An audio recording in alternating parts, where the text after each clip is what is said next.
नमस्कार दोस्तों। आज की इस वीडियो में हम लोग पर्यावरण अध्ययन के अंतर्गत सीजी टेट 2024 में जो प्रश्न पूछे गए थे उन प्रश्नों पर डिस्कस करने वाले हैं। तो चलिए दोस्तों शुरुआत करते हैं। यदि आप लोग मेरे चैनल को पहली बार देख रहे होंगे और सीजी टेट छत्तीसगढ़ शिक्षक भर्ती की तैयारी कर रहे होंगे तो आप जो है मेरे चैनल से जुड़ सकते हैं। मेरे व्हाट्सएप ग्रुप और टेलीग्राम चैनल को भी आप ज्वाइन कर सकते हैं। उसका लिंक जो है डिस्क्रिप्शन में आपको मिल जाएगा। चलिए दोस्तों शुरुआत करते हैं। देखिए पहला प्रश्न आया हुआ था पर्यावरण अध्ययन सीजी टेट 2024 में, तारे चमकते हैं क्योंकि। अब देखिए तारे चमकते हैं क्योंकि, तो तारे का जो है क्यों चमकते हैं यहाँ पे दिया है। ए प्रकाश का प्रकीर्णन, बी आंतरिक परावर्तन, सी वायुमंडलीय अपवर्तन और डी वायुमंडलीय परावर्तन। तो देखिए ये तारे क्यों चमकते हैं, तो तारे जो है वायुमंडलीय अपवर्तन के कारण चमकते हैं। अब देखिए वायुमंडलीय अपवर्तन को हल्का से समझ लेते हैं कि देखिए अपवर्तन को आप जानते होंगे कि एक माध्यम से दूसरे माध्यम में जो प्रकाश जब जाता है तो वो जो है मुड़ता है, उसको क्या बोलते हैं, अपवर्तन बोलते हैं। तो तारे चमकते हैं तो वायुमंडलीय अपवर्तन क्या होता है। देखिए वायुमंडल जो है कई परतों से मिलकर बना हुआ है। आप जानते हैं कि वायुमंडल कई परतों से मिलकर बना हुआ है और हर जो परत है जैसे क्षोभ मंडल, समताप मंडल, आयन मंडल, ठीक है, और हर परत जो है उसका क्या है, तापमान और घनत्व, वहाँ पे जो वायु है, ठीक है, वहाँ उसका तापमान घनत्व ये क्या है, अलग अलग है। तो इस प्रकार से जो है जब तारों का प्रकाश जो है वायुमंडल में जो है प्रवेश करता है तो वो जो है अलग अलग परतों से होके गुजरता है, जिसके तापमान और घनत्व अलग अलग होने के कारण जो अलग अलग परतों के हवा का अपवर्तनांक भी क्या होता है, अलग अलग होता है, जिसके कारण प्रकाश जो है, प्रकाश का बार बार अपवर्तन होता है, मतलब प्रकाश जो है बार बार मुड़ती है। तो प्रकाश के बार बार मुड़ने के कारण क्या होता है, तारे जो है टिमटिमाते हुए प्रतीत होते हैं। मतलब ये हो हमारा आंसर है सी, वायुमंडलीय अपवर्तन। नेक्स्ट प्रश्न देखते हैं, प्याज की खेती में शामिल चरणों को लिखे। अब देखिए यहाँ पे दिया हुआ है चरण, उसके बाद नीचे में कूट दिया हुआ है, तो हमको कूट को छांटना कि कौन सा पहला होगा। यहाँ देखिए ए है जमीन जोतना, बी प्याज के पौधों से सूखी पत्तियां हटाना, सी निराई करना, डी बीज बोना और ई प्याज काटना। अब इसको हम जमाते हैं तो देखिए सबसे पहले काम क्या आता है, तो जुताई करना आता है। सेकेंड काम क्या है, जुताई के बाद आप क्या करोगे, तो बीज बोओगे। बीज बोने के बाद क्या करते हैं, तो निराई करना। निराई करना का मतलब है कि जो खरपतवार है या फिर घास फूस है जो फसल के आसपास लग जाए रहते हैं, ठीक है, तो ऐसे को खरपतवार को जो है निकालना, ठीक है, ये कहलाता है निराई करना या वीडिंग। अंग्रेजी में बोलते हैं वीडिंग, इसी को छत्तीसगढ़ी में बोलते हैं निदाई, ठीक है। अब तो ये तीसरा काम हो गया। चौथा काम आप क्या करोगे, तो चौथा काम आप करोगे प्याज काटना, ठीक है। फसल जब तैयार हो जाएगा तो फसल को काटना। उसके बाद क्या करोगे, प्याज काटने के बाद जो प्याज के पौधों से सूखी पत्तियां हटाना। तो ये जो है लास्ट आ जाएगा। तो देखिए करेक्ट आंसर हमारा क्या हो जाएगा, पी ऑप्शन जो है हमारा करेक्ट आंसर हो जाएगा।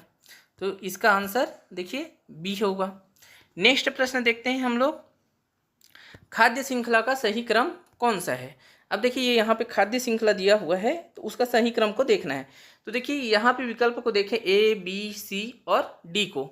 तो ये जो इसमें क्रम जो दिया है वो किसके हिसाब से दिया है, तो ये क्रम दिया है ऊर्जा के हिसाब से, ठीक है, ऊर्जा के स्थानांतरण के हिसाब से।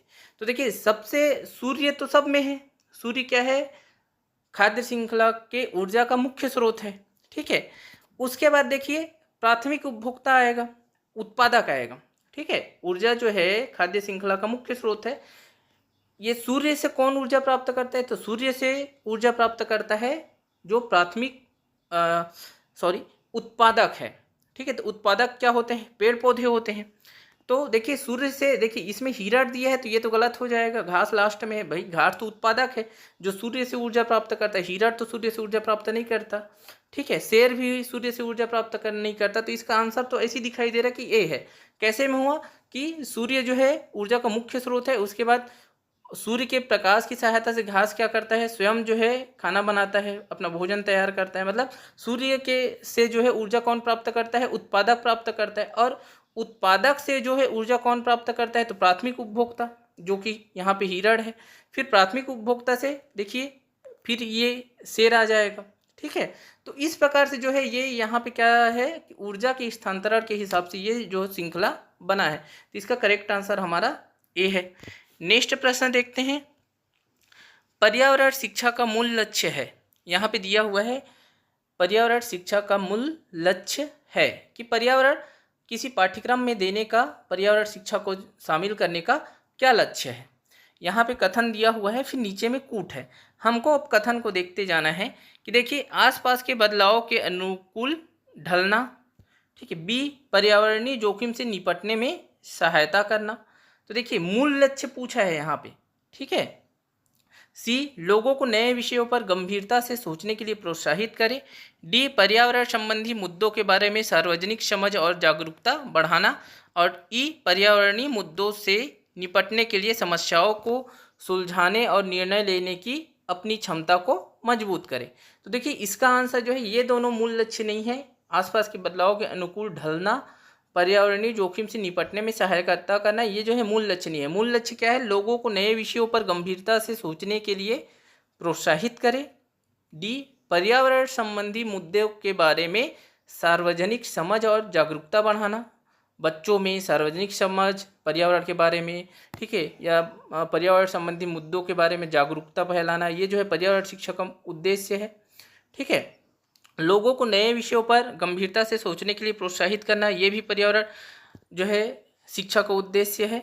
ई, पर्यावरणीय मुद्दों से निपटने के लिए समस्याओं को सुलझाने और निर्णय लेने की अपनी क्षमता को मजबूत करें, ये भी जो है, ये तीनों जो है पर्यावरण शिक्षा का मूल लक्ष्य है, ठीक है। तो इसका आंसर हमारा क्या हो जाएगा, इसका आंसर देखिए सी, डी और ई जो है ऑप्शन बी इसका आंसर हो जाएगा।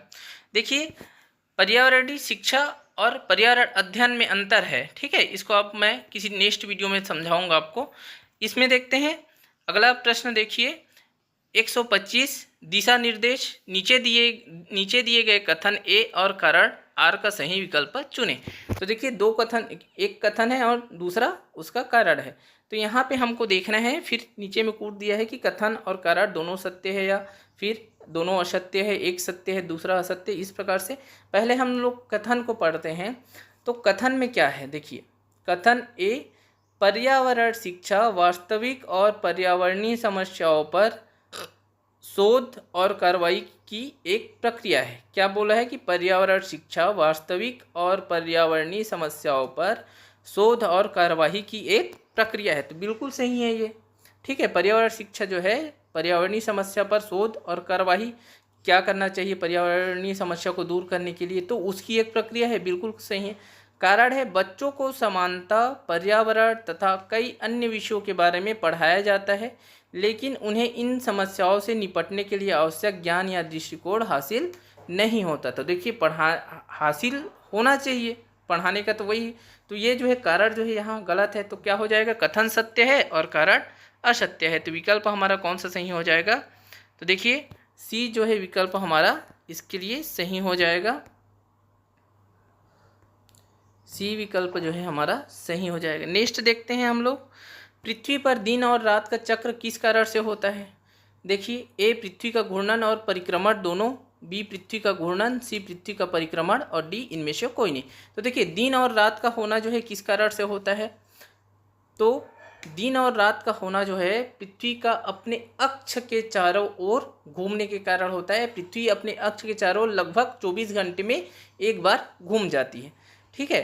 तो ये जो है पृथ्वी का दिन रात जो है अपने अक्ष पे घूमने के कारण ही होता है। तो अक्ष पे घूमना को क्या बोलते हैं, कौन सी गति बोलते हैं, तो घूर्णन गति बोलते हैं। तो ये जो है आंसर हमारा क्या हो जाएगा, पृथ्वी का घूर्णन गति के कारण, ठीक है। परिक्रमण क्या होता है, परिक्रमा जो वृत्ताकार पथ में जो चक्कर लगाते हैं, जैसे पृथ्वी जो है ग्रह जो है सूर्य के सौर मंडल में ग्रह जो है सूर्य के चारों ओर चक्कर लगाते हैं, तो वो क्या कहलाता है, परिक्रमण कहलाता है, ठीक है। तो यहाँ पे आंसर है हमारा पृथ्वी का घूर्णन। देखिए क्या आया था, निम्नलिखित को मिलाए। यहाँ पे देखिए ये जो दिया हुआ है सूची ए और सूची 2, ए में दिया है प्री ऑपरेशनल चरण, बी सेंसरी मोटर चरण, सी ठोस परिचालन चरण, डी औपचारिक परिचालन चरण, और यहाँ पे फिर उसके जो विशेषता को दिया है। पहला, पर्यावरण में वस्तु का हेरफेर। दूसरा, बच्चा तार्किक रूप से सोचना शुरू कर देता है। तीसरा, बच्चा शब्दावली सीखना शुरू कर देता है। चौथा, बच्चा जोड़ना, घटाना, गुणा करना और भाग करना सीखता है।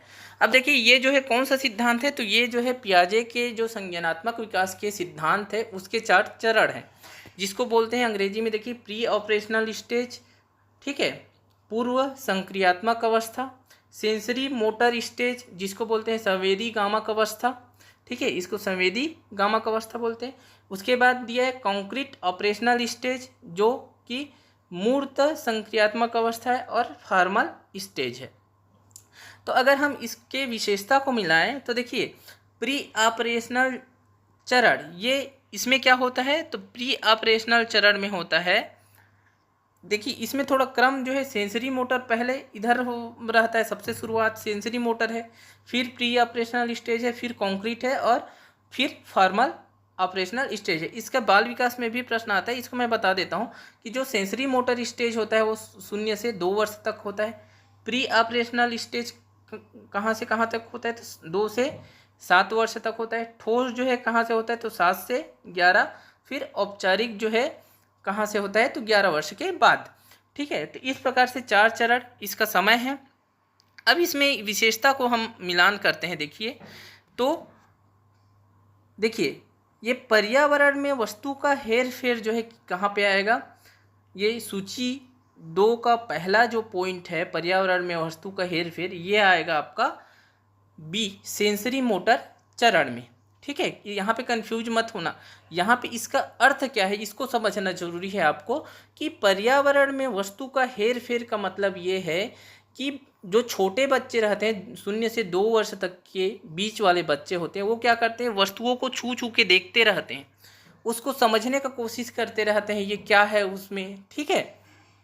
तो उसी को क्या बोला है कि पर्यावरण में वस्तु का हेर फेर बोला है, ठीक है। वस्तुओं को छू छू के उसको देखना, उसको इधर उधर हिलाना डुलाना फेंकना, तो इस तरह से बच्चा जो है उस वस्तु के बारे में जानने की कोशिश करते रहता है। तो ये जो है इसका मतलब वही चीज़ है, ठीक है। तो इसलिए जो है ये पर्यावरण में वस्तु का हेर फेर कौन सा चरण की विशेषता है, तो ये सेंसरी मोटर चरण जिसको संवेदी ग्रामक अवस्था, ठीक है, बोलते हैं, इस चरण की विशेषता है। दूसरा देखते हैं कि बच्चा तार्किक रूप से सोचना शुरू कर देता है। तो देखिए तार्किक रूप से सोचना कब चालू करता है, यहाँ पे तार्किक रूप से बिना किसी वस्तु की सहायता से तार्किक रूप से सोचना शुरू कर देता है। तो ये जो है आपका आंसर होगा डी औपचारिक परिचालन चरण में। पूर्ण रूप से तार्किक रूप से सोचना कब चालू कर देता है, तो फॉर्मल ऑपरेशनल स्टेज में जो है पूर्ण रूप से चालू कर देता है तार्किक रूप से सोचना, ठीक है। तो आप देखते जाइए कि पहला जो है आपका मिला है सेंसरी मोटर से, और जो तार्किक रूप से सोचना चालू किया है डी। और देखिए बच्चा शब्दावली सीखना शुरू कर देता है। तो शब्दावली सीखना कब से चालू करता है भाई, 2 वर्ष के बाद जो है शब्दावली चालू कर देता है। 2 से 7 वर्ष में क्या आ जाएगा, तो प्री ऑपरेशनल चरण जिसको पूर्व संक्रियात्मक अवस्था बोलते हैं उसमें आ जाएगा। चौथा देखिए बच्चा जोड़ना घटाना गुणा करना और भाग करना सीखता है। तो देखिए जोड़ना घटाना 6 साल से आप स्कूल में एडमिशन हो जाता है तो चालू कब से कर देते हैं, ठीक है। तो जोड़ना घटाना गुणा भाग ये सब कब से चालू करते हैं, तो मूर्त संक्रियात्मक अवस्था में कर देते हैं। तो इस प्रकार से हम अगर आंसर को देखें यहाँ पे, तो ये इसका आंसर जो है हमारा बी हो जाएगा करेक्ट, ठीक है। नेक्स्ट प्रश्न देखते हैं हम लोग, वायुमंडल का तापमान बनाए रखने के लिए कौन सी गैस आवश्यक है। तो वायुमंडल का तापमान बनाए रखने के लिए कौन सी गैस आवश्यक है, तो देखिए नाइट्रोजन आवश्यक नहीं है, ऑक्सीजन जीवन के लिए आवश्यक है, आर्गन भी आवश्यक नहीं है। तापमान बनाए रखने के लिए क्या आवश्यक है, तापमान को बनाए रखने के लिए कार्बन डाइऑक्साइड आवश्यक है। इसी को ये जो है ग्रीन हाउस गैस के अंतर्गत आते हैं, ग्रीन हाउस गैस, ठीक है, जिसके कारण या ग्लोबल वार्मिंग जानते होंगे कि कार्बन डाइऑक्साइड के मात्रा में वृद्धि के कारण क्या हो रहा है, ग्लोबल वार्मिंग की स्थिति बन गई है, ठीक है। तो यदि कार्बन डाइऑक्साइड जो है नहीं होता तो क्या होता, यहाँ पे पृथ्वी में जीवन भी नहीं होता, या पृथ्वी का जो तापमान है वो एकदम -डिग्री में चला जाए रहता, ठीक है। तो याद रखिएगा कि तापमान बनाए रखने के लिए कौन सा गैस आवश्यक है, तो कार्बन डाइऑक्साइड गैस जो है आवश्यक है। इसका परसेंटेज को भी पूछ सकते हैं कि नाइट्रोजन कितना परसेंट है, तो नाइट्रोजन है आपका लगभग 78%, ऑक्सीजन है लगभग 21% और ये कार्बन डाइऑक्साइड है 0.03% के लगभग जो है कार्बन डाइऑक्साइड है। नेक्स्ट प्रश्न देखते हैं। ऑनलाइन कक्षाओं के दौरान एक ईवीएस शिक्षक दृष्टिबाधित छात्रों को कैसे पढ़ाएगा। यहाँ पे देखिए ऑनलाइन कक्षाओं के दौरान लिखा है एक ईवीएस शिक्षक दृष्टिबाधित छात्रों को कैसे पढ़ाएगा। यहाँ पे फिर वही कथन दिया हुआ है और नीचे में कूट है। ए, ध्वनि संदेशों का उपयोग करके, बी, मौखिक प्रस्तुतियों का उपयोग करके, सी, साथियों द्वारा स्पष्टीकरण द्वारा और डी, ठोस अनुभवों का उपयोग करके। तो देखिए ऑनलाइन कक्षाओं के द्वारा एक ईवीएस शिक्षक दृष्टिबाधित छात्रों को कैसे पढ़ाएगा, तो इसमें देखिए आप ऑप्शन कथन को देखें तो ध्वनि संदेशों का उपयोग करके पढ़ा सकते हैं, बिल्कुल। मौखिक प्रस्तुतियों को मुंह में बोल के पढ़ा सकते हैं, क्योंकि दृष्टिबाधित है उसको दिखाई नहीं देता लेकिन सुनाई तो दे रहा है, तो ये भी करेक्ट है। सी, साथियों द्वारा स्पष्टीकरण द्वारा, साथी भी उनको बता सकते हैं, ठीक है, तो ये भी करेक्ट है। ठोस अनुभव का उपयोग करके, तो ये भी करेक्ट है। ठोस अनुभव भाई जैसे ब्रेल लिपि है, ब्रेल लिपि में क्या करते हैं, स्पर्श के द्वारा ही करते हैं, ठोस अनुभव के द्वारा ही बच्चे सीखते हैं, तो उनको जो है वस्तुओं को दे के, ठीक है, उनका अनुभव करा के भी बच्चों को, दृष्टिबाधित बच्चों को जो है सिखाया जा सकता है, ठीक है। तो इसका आंसर जो है हमारा क्या है, इसका आंसर जो है डी, ए, बी, सी और डी जो है करेक्ट है। नेक्स्ट देखते हैं। ईवीएस में शिक्षण और सीखने की रचनावादी पद्धति के बारे में निम्नलिखित में से कौन सा कथन सत्य है। देखिए पहला, अधिकांश समय विद्यार्थी समूहों में होते हैं जहां शिक्षण गतिशील और सहभागी होता है। दूसरा, गतिविधियों का फोकस चर्चा, बौद्धिक संलग्नता और निष्कर्ष निकालने पर है।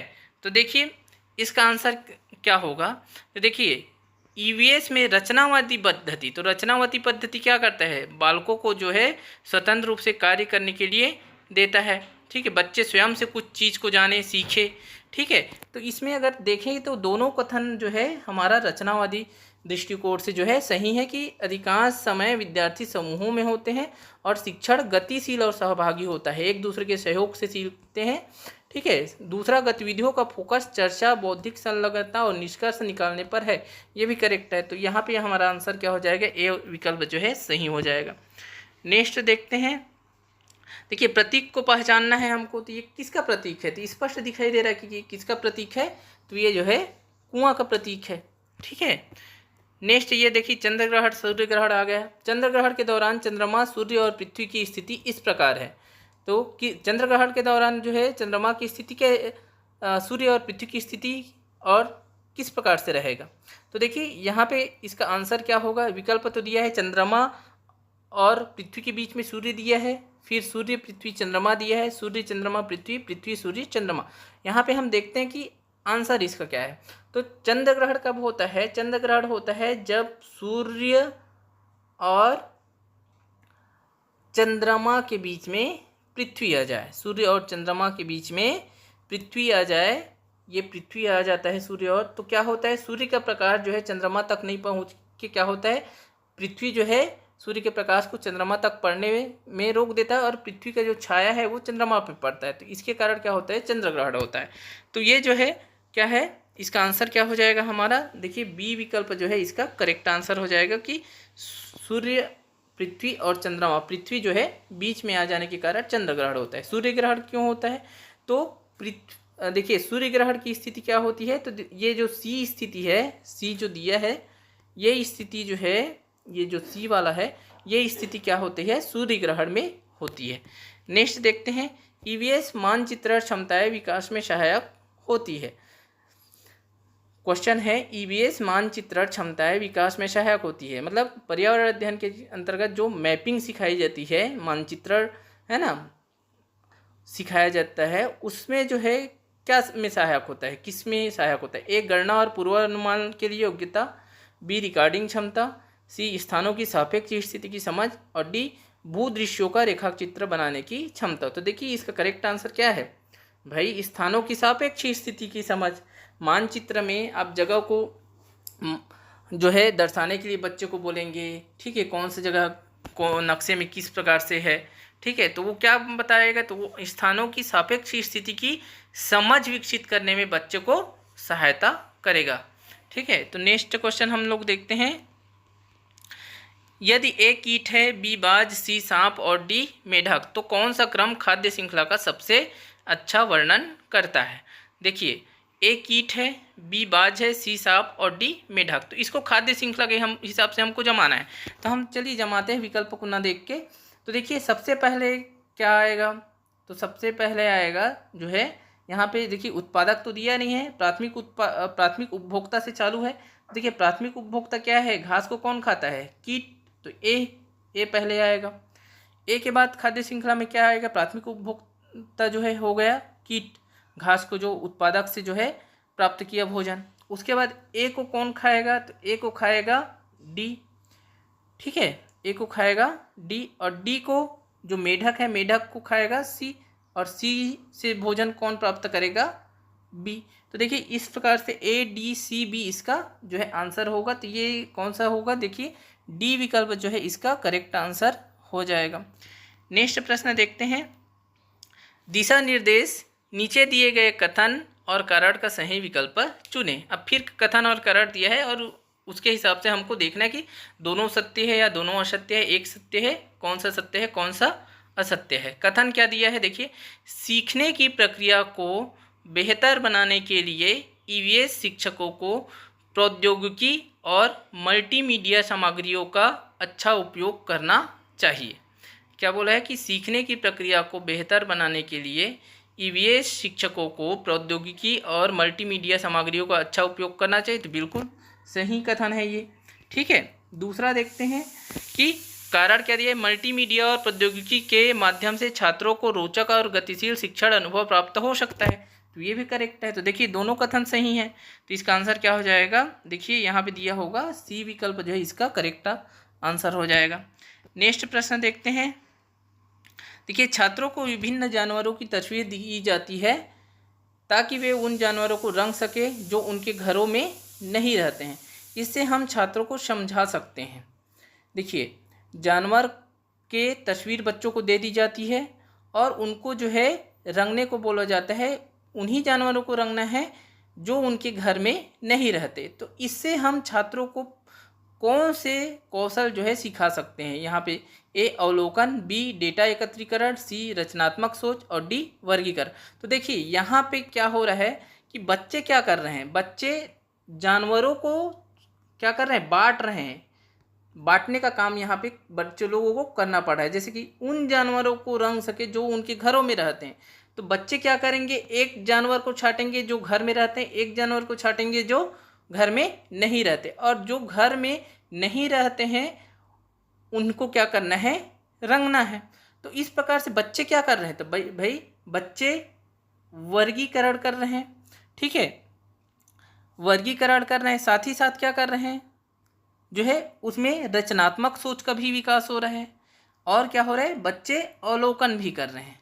ठीक है, ए सी और डी जो है कार्य कर रहे हैं। तो इसका आंसर क्या है, सी विकल्प जो है इसका आंसर है। अब देखिए ये डेटा एकत्रीकरण तो बच्चे नहीं कर रहे हैं, यहाँ पे कहीं पे भी लिखा है क्या डेटा एकत्रीकरण करने वाला काम, या इसमें कुछ इस कार्य में कहीं पे भी ऐसा नहीं लग रहा है कि बच्चे डेटा को एकत्रित कर रहे हैं। ठीक है, तो यहाँ पे डेटा एकत्रीकरण यहाँ पे आंसर जो है ये जो है नहीं है, बाकी जो है तीनों जो है तीनों कौशल का विकास बच्चों में इस गतिविधि के माध्यम से हो रहा है। नेक्स्ट प्रश्न देखते हैं। सीखने को बढ़ाने के लिए मूल्यांकन का उद्देश्य है। ए औपचारिक स्थिति में मूल्यांकन, बी सीखने का मूल्यांकन, सी सीखने के लिए मूल्यांकन और डी सीखने के रूप में मूल्यांकन। देखो, सीखने को बढ़ाने के लिए मूल्यांकन का उद्देश्य है।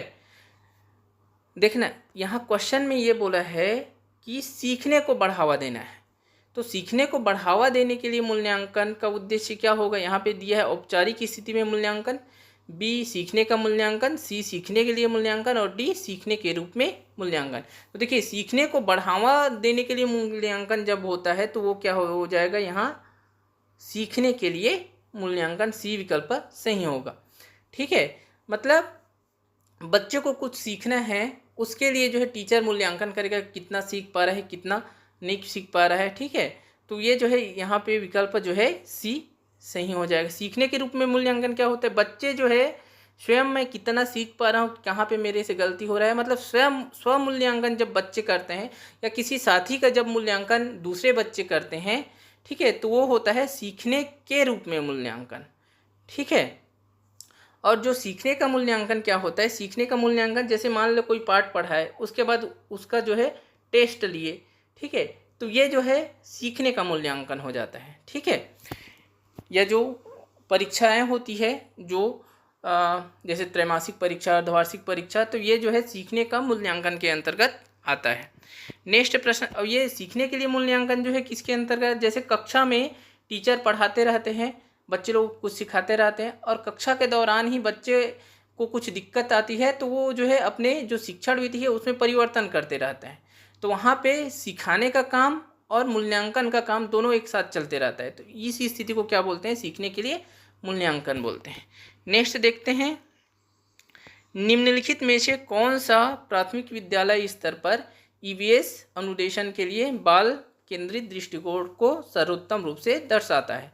ए सर्वेक्षण, बी प्रदर्शन, सी चर्चा और डी व्याख्यान। तो देखिए पर्यावरण जो शिक्षण है प्राथमिक विद्यालय के लिए, तो यहाँ पे कौन सा जो है बाल केंद्रित दृष्टिकोण को अपनाता है, तो देखिए बाल केंद्रित सर्वेक्षण करने के लिए बच्चों को दे सकते हैं। मान लीजिए ग्राउंड में पौधे हैं तो ठीक है, वहाँ पे हम एकत्रित उस पर चर्चा कर सकते हैं, तो चर्चा जो है हमारा बाल केंद्रित दृष्टिकोण हो जाएगा। ठीक है, दूसरा बच्चे को कुछ कार्य के अपने परिवार के सदस्य या आसपास के कुछ चीज़ों पे सर्वे कार्य दे सकते हैं। ठीक है, तो ये जो है सर्वेक्षण भी क्या है, बाल केंद्रित दृष्टिकोण के अंतर्गत है। प्रदर्शन और व्याख्यान ये जो है बाल जो है केंद्रित दृष्टिकोण नहीं है। तो यहाँ पे हमारा आंसर क्या हो जाएगा, ए और सी। देखिए कौन सी विकल्प में है, बी विकल्प में है। नेक्स्ट प्रश्न देखते हैं, अभी सही जोड़ी आपको बनाना है, कॉलम ए और कॉलम बी से मैच करना है। नीचे में और विकल्प दिया हुआ है, हमारा कूट दिया हुआ है। तो चलिए देखते हैं फ्रोबेल। तो फ्रोबेल क्या मानते थे, तो फ्रोबेल मानते थे कि माताएं आदर्श अध्यापिकाएं हैं। बी जो रूसो है, रूसो क्या है, प्रकृतिवादी दार्शनिक है। सी रेमांड दिया है, तो रेमांड क्या मानते थे कि परिवार सीखने का प्रथम स्थान है। और जो ये मोंटेसरी है, मोंटेसरी विद्यालय बचपन का घर है। तो इस प्रकार देखते हैं, तो ये हमारा कौन सा विकल्प सही होगा, देखते हैं। देखिए ए जो है किससे मिल रहा है, ए जो है दूसरा से मिल रहा है। बी जो है किससे मिल रहा है, बी जो है तीसरा से मिल रहा है। और सी जो है किससे मिल रहा है, सी जो है चौथा से मिल रहा है। और डी किससे मिल रहा है, डी मिल रहा है पहला से। तो देखिए विकल्प जो सी है, विकल्प सी है, वो इसका जो है करेक्ट आंसर हो जाएगा। नेक्स्ट प्रश्न देखते हैं, तंबाकू के धूम्रपान से कौन सा अंग अधिक प्रभावित होता है, ए फेफड़े, बी त्वचा, सी कान और डी छोटी आंत। तो देखिए तंबाकू के जो धूम्रपान होता है उससे कौन सा अंग प्रभावित होता है, तो फेफड़ा प्रभावित होता है सबसे ज़्यादा। नेक्स्ट प्रश्न देखते हैं, देखिए फिर कथन और कारण है। कथन है शारदा एक्ट 1929 में बनाया गया। कारण है सरकार ने शादी के लिए लड़की की उम्र 18 वर्ष एवं लड़के की उम्र 21 वर्ष निर्धारित की। तो देखिए ये दोनों ही कथन और कारण दोनों ही सही हैं। ठीक है, तो इसका क्या हो जाएगा, विकल्प ए जो है यहाँ पे सही हो जाएगा कि कथन और कारण दोनों सत्य तथा कारण आर कथन ए की सही व्याख्या है। नेक्स्ट प्रश्न देखते हैं, एकल परिवार का अर्थ है। तो एकल परिवार का क्या अर्थ है, यहाँ पे देख सकते हैं आप, विकल्प में दिया है ए केवल पति पत्नी, बी माता पिता एवं बच्चे, सी वर्ष 1971 के बाद बाहर से आए व्यक्ति, डी माता पिता बच्चे दादा दादी चाचा चाची इत्यादि। तो ये तो संयुक्त परिवार के उदाहरण है, ये जो डी विकल्प है ये संयुक्त परिवार का उदाहरण है।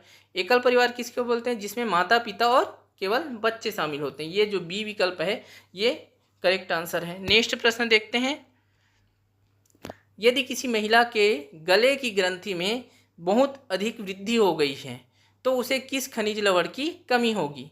ठीक है, तो देखिए गले की ग्रंथि में बहुत अधिक वृद्धि हो जाना को क्या बोलते हैं हम लोग, घेंघा रोग बोलते हैं। ठीक है, क्या, घेंघा रोग। तो घेंघा रोग किसके कारण होता है? तो आयोडीन की कमी के कारण जो है घेंघा रोग होता है। तो ये इसका आंसर डी हो जाएगा। नेक्स्ट देखते हैं, संक्रामक रोग है। यहाँ पे दिया है 4 रोग के नाम दिए हैं, फिर नीचे में फिर कूट है। ए कैंसर, बी एनीमिया, सी HIV और चौथा खसरा। तो देखिए संक्रामक रोग कौन सा है? HIV है और खसरा है। कैंसर और एनीमिया जो है, एनीमिया खून की कमी को बोलते हैं। कैंसर जो है, ठीक है, जब कोशिकाओं में असामान्य वृद्धि हो जाए रहता है तो वो जो है कैंसर बन जाता है। ठीक है, तो यहाँ पे HIV जो है और खसरा, ये 2 रोग क्या है? संक्रामक रोग है। तो इसका विकल्प कौन सा सही हो जाएगा? तीसरा और चौथा देखिए सी विकल्प जो है इसका सही हो जाएगा, है ना। नेक्स्ट प्रश्न देखते हैं, DPT का टीका बच्चों को किन बीमारियों के बचाव के लिए लगाया जाता है? देख लीजिए, यहाँ फिर 4 बीमारी का नाम दिया है, फिर उसका नीचे में कूट है। पहला पीलिया, दूसरा डिप्थीरिया, तीसरा टिटनेस और चौथा काली खांसी। तो देखिए DPT का जो टीका लगाया जाता है वो लगाया जाता है डिप्थीरिया, टिटनेस और काली खांसी से बचाव के लिए। तो देखिए विकल्प कौन सा हो जाएगा सही? डी विकल्प जो है सही हो जाएगा। नेक्स्ट प्रश्न देखते हैं, मनुष्य के पाचन तंत्र में मुख से प्रारंभ कर गुदा तक के अंगों को क्रम से व्यवस्थित कीजिए।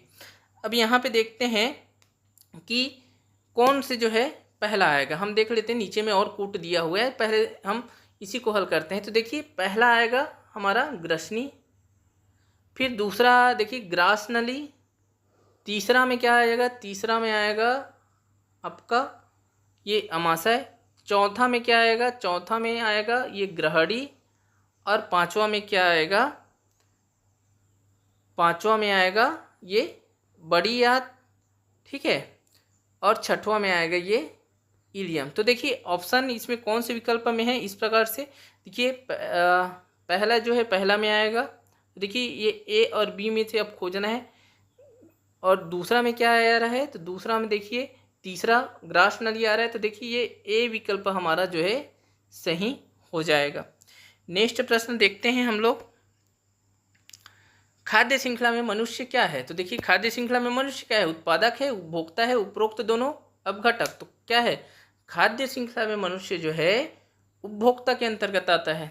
ठीक है, नेक्स्ट प्रश्न देखते हैं, मरुस्थलीय पारिस्थितिक तंत्र के घटक होंगे। अब देखिए जो मरुस्थलीय पारिस्थितिक तंत्र के घटक कौन कौन से होंगे?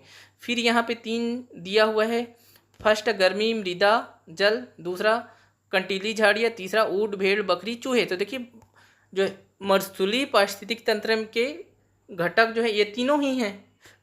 ठीक है, पहला भी है, दूसरा भी है और तीसरा भी है। तो इसका आंसर क्या हो जाएगा? डी विकल्प जो है इसका सही हो जाएगा।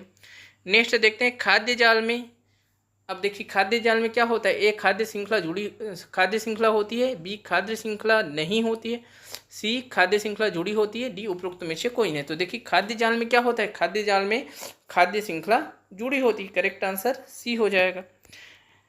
नेक्स्ट और अंतिम प्रश्न देखते हैं, घास के पारिस्थितिक तंत्र में जीव भार के पिरामिड में नीचे से ऊपर की ओर होंगे। अब देखिए जो पारिस्थितिक तंत्र है उसको दर्शाने का जो पिरामिड बनता है उसमें जीव भार के आधार पे जो पिरामिड बनाएंगे तो उसमें नीचे से ऊपर की ओर क्या होगा बताना है हमको। तो देखिए पहला तृतीयक उपभोक्ता दिया है, दूसरा प्राथमिक उपभोक्ता, तीसरा द्वितीयक उपभोक्ता और चौथा उत्पादक। ठीक है, अब यहाँ पे पारिस्थितिक तंत्र कौन सा है? तो घास का पारिस्थितिक तंत्र है। देखिएगा कि अलग अलग जो जीव भार है, अलग अलग पारिस्थितिक जीव भार के आधार पर जब पिरामिड बनाते हैं तो ये जरूरी नहीं है कि एक ही क्रम में हो। अलग अलग पारिस्थितिक तंत्र का जो है अलग अलग पिरामिड बन सकता है उसका क्रम। यहाँ पे हमको घास के पारिस्थितिक तंत्र में देखना है। तो जीव भार क्या होता है? जीव भार जो है कुल जैव भार को जो है, जो कुल शुष्क जैव भार है ना, जीवों का जो भार है लेकिन वो शुष्क, उसमें पानी को शामिल नहीं करते हैं, तो वो कहलाता है जीव भार कहलाता है। तो उसके आधार पे जमाना है। तो देखिए सबसे घास के पारिस्थितिक तंत्र में बात करें तो सबसे ज़्यादा किसका भार जैव भार रहेगा? तो उत्पादक का सबसे ज़्यादा रहेगा। तो उत्पादक कहाँ आएगा? नीचे में आएगा। उसके बाद जो है, उसके बाद क्या होगा? उसके बाद जो है प्राथमिक उपभोक्ता का रहेगा। प्राथमिक उपभोक्ता के बाद द्वितीयक उपभोक्ता का रहेगा और द्वितीयक उपभोक्ता के बाद जो है तृतीयक उपभोक्ता का रहेगा। तो इस प्रकार से इसका आंसर हम देखें विकल्प में से, तो देखिए चौथा पहला में कौन सा है, ए और बी विकल्प में चौथा है। उसके बाद जो है उत्पादक के बाद प्राथमिक उपभोक्ता, तो प्राथमिक उपभोक्ता कौन से ऑप्शन में है, तो देखिए बी ऑप्शन में जो है प्राथमिक उपभोक्ता है। उसके बाद देखिए प्राथमिक के बाद द्वितीयक, द्वितीयक के बाद जो है तृतीयक उपभोक्ता, तो इसका आंसर हो जाएगा हमारा बी विकल्प हो जाएगा। तो दोस्तों आज की इस वीडियो में हमने पर्यावरण के 30 प्रश्नों को देखा है जो कि सीजीटेट 2024 में पूछे गए थे। यदि वीडियो पसंद आए तो वीडियो को लाइक कीजिएगा, अपने दोस्तों के पास शेयर कीजिएगा और सीजीटेट और छत्तीसगढ़ शिक्षक भर्ती की तैयारी करने के लिए मेरे चैनल से जुड़ जाइएगा। नमस्कार, धन्यवाद।